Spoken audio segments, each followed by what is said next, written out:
اس کتاب میں، اس قرآن میں، اللہ کے کلام میں آج کے ٹائم کے مطابق آپ کے لیے کیا ہے.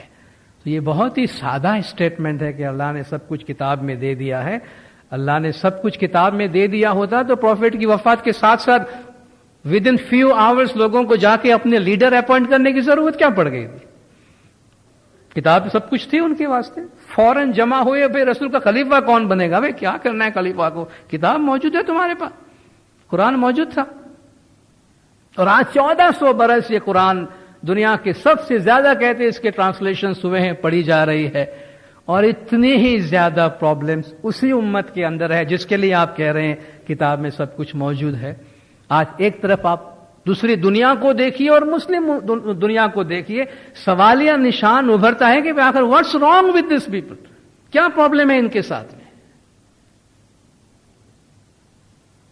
تو یہ تو ہمارے پاس موجود ہے کتاب.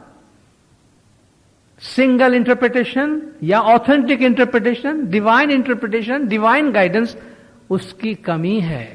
انٹرپریٹ کرنے والا موجود ہے، ہر آدمی اپنی اپنی کرتا ہے، جو امہ کو ڈیوائڈ کرتا جا رہا ہے اور امہ سفر کر رہا ہے.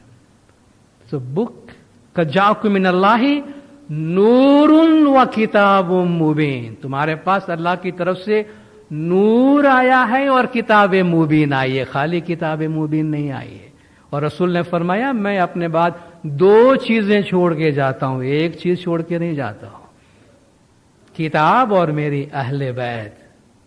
کتاب کو پکڑو اور امام کو پکڑو. اور جو کتاب اور امام کے ساتھ چل رہے ہیں، آپ دیکھیں مسلم امہ میں اتنے سارے ایشوز ہونے کے باوجود ہم وہ ایشوز ڈسکس کر رہے ہیں جو ہمارے پڑوسی نے ہمارے واسطے کریٹ کیے، ہمارے ایشوز نہیں ہیں. ہمارا مولا ہے ہمارے پاس، مولا ہمیں ہر چیز کا جواب دے رہے ہیں. ہم وہ چیزیں ڈسکس کر رہے ہیں، انفارچونیٹلی ہمارے بھائیوں نے ہمارے واسطے کریٹ کیے ہوئے ہیں، ہم نے نہیں کیے. ہمیں ان سے کوئی پرابلم نہیں ہے، مگر بھئی وہ جاننا چاہتا ہے. اب وہ سمجھتا ہے نہیں سمجھتا ہے ان کا پرابلم ہے. آپ دیکھیں زندہ امام ہونے کا یہ فائدہ ہے کہ ہم جانتے ہیں کہ بھئی ہمارے پاس انٹرپریٹیشن کا کوئی مسئلہ نہیں. زمانے کا امام جس وقت آپ کو جو کہے گا، جیسا کہے گا، وہ ہمارا دھرم ہے، وہ ہمارا دین ہے. اور یہ فائدہ ہے اس نور کا ساتھ میں ہونے کا جو کہ کتاب کے ساتھ ہے. تو جسٹ یہ کہہ دینا کہ کتاب میں سب کچھ لکھا ہے، یہ بہت ہی سادہ انٹرپریٹیشن ہے. وائی کانٹ وی برنگ اسماعیلیز جماعت خانہ، میں نے آپ کو یہ بتا دیا. Can we give food from ناندی ٹو نان اسماعیلی؟ اوکے، دیکھیے اب تھوڑا سا ہم ڈیویٹ کرتے ہیں یہاں سے. آف کورس اگر جماعت، اس میں 2 چیزیں ہیں. آپ جماعت خانہ سے ناندی کسی غیر کو دینے کی انٹینشن سے نہیں لیتے ہیں، کوئی بھی نہیں لیتا ہوگا، ٹھیک ہے نا. آپ جماعت خانہ سے ناندی لیتے ہیں تو آپ اپنے گھر میں استعمال کے واسطے لے جاتے ہیں، ٹھیک ہے. لیکن اگر آپ اپنے گھر میں لے گئے، کسی وجہ سے کوئی چیز آپ استعمال نہیں کر پاتے ہیں، تو پھر ظاہر ہے اسے کسی بھی انسان کو دیا جا سکتا ہے، اور دے دینا چاہیے بجائے کہ آپ اس کو ضائع کریں. پھر وہ اسماعیلی ہے غیر اسماعیلی ہے، اس میں کوئی فرق نہیں پڑتا. کچھ لیگل ایشوز ہیں جو پورے اسلامک لا کو دیکھنا ضروری ہے.